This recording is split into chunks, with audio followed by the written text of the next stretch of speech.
You picked it up 4 minutes ago. You told yourself it would just be a quick check. Now you're scrolling through something you don't even remember opening. This isn't a willpower problem. The real answer is far stranger, and it starts almost 2 million years before the first phone was ever built. Your brain didn't evolve in a world of notifications. It evolved in a world of foraging. Every single day, your ancestors had to decide where to look for food, and that decision ran on a system your brain still uses today, completely unchanged. Picture a forager walking through tall grass. She doesn't know if the next bush has berries on it. Sometimes it does. Often it doesn't. But every so often, she pulls back a branch and finds a cluster of fruit so rich it feeds her for the rest of the day. That unpredictability is the key, not the food itself. The not knowing. In the 1950s, a psychologist named B.F. Skinner ran an experiment with pigeons that would later explain almost everything about your phone.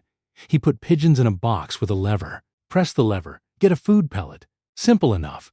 But then he changed the rules.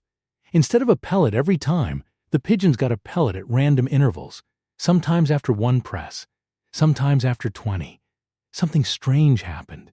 The pigeons that got rewarded every single time eventually slowed down. They knew what to expect, so the urgency faded. But the pigeons on the random schedule, they pressed that lever obsessively. Faster. Longer. Even after the food ran out completely, they kept pressing, hoping the next one would be the one. Skinner called this a variable ratio reinforcement schedule. And it is, without question, the most powerful behavior-shaping pattern ever discovered. Stronger than a guaranteed reward. Stronger than punishment. Stronger than almost anything else psychologists have tested.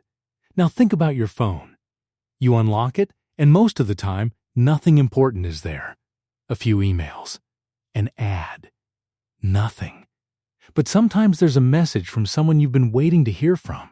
Sometimes there's a video that makes you laugh out loud. Sometimes there's a comment, a little number that went up. You never know which one it's going to be. You are the pigeon. The phone is the lever. And the reward is exactly random enough to keep you pressing. But here's where it gets stranger. This isn't a flaw in your brain. It's a feature, and it's a very old one. Why would unpredictability feel so good? Why didn't evolution favor a brain that calmly checked the bush once and moved on? Because for most of human history, unpredictability was information worth chasing. A forager who gave up after one disappointing bush would starve. A forager who kept checking, kept exploring, kept hoping the next spot might be the big one, was the forager who survived long enough to have children. That restless curiosity wasn't a bug.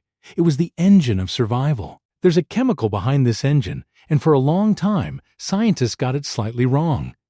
In the 1990s, a neuroscientist named Wolfram Schultz was studying dopamine in monkeys. The early assumption was that dopamine was the brain's pleasure chemical. You eat something good, dopamine spikes, you feel happy. Simple. But Schultz noticed something the old model couldn't explain.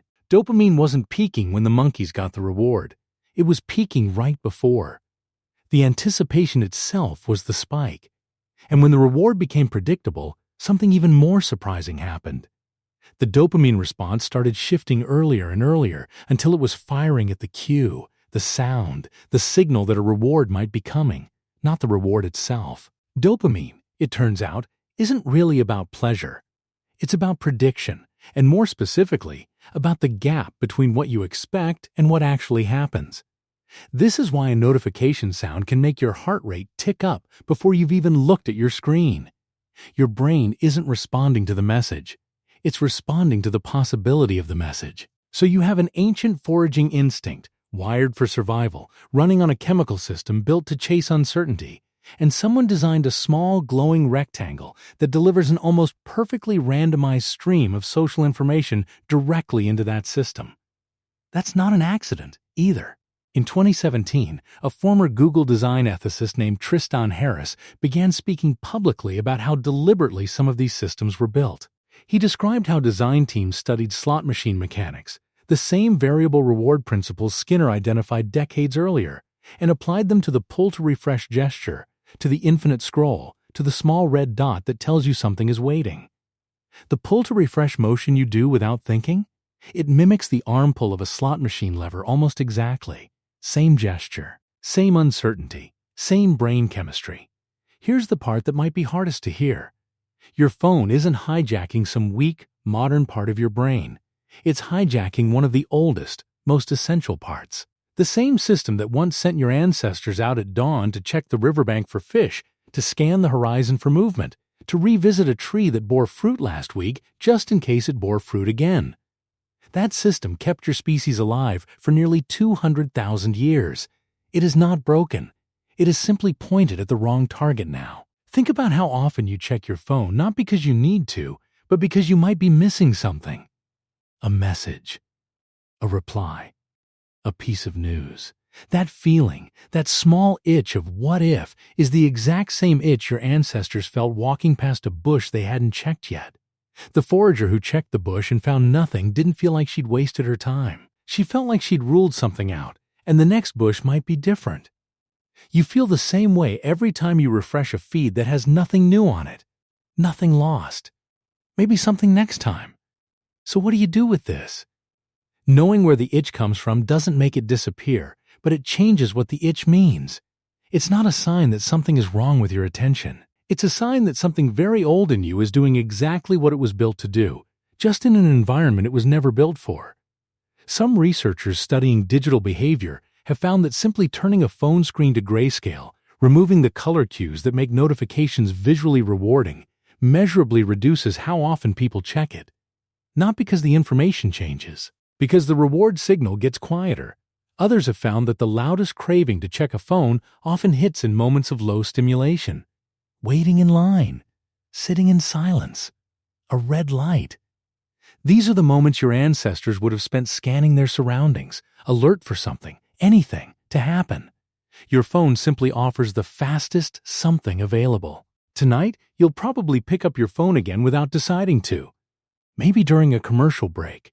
Maybe in bed, in the dark, telling yourself it's just for a second. When you do, notice the feeling right before you unlock it. That small flicker of maybe? That's not weakness, and it's not addiction in the way you've been told to think about it. That's a forager standing at the edge of a bush, 2 million years later, still wondering what's on the other side. You picked it up again. You told yourself it would just be a quick check. And somewhere underneath that thought, an ancient voice is simply asking the same question it always has. What if this time, there's something there?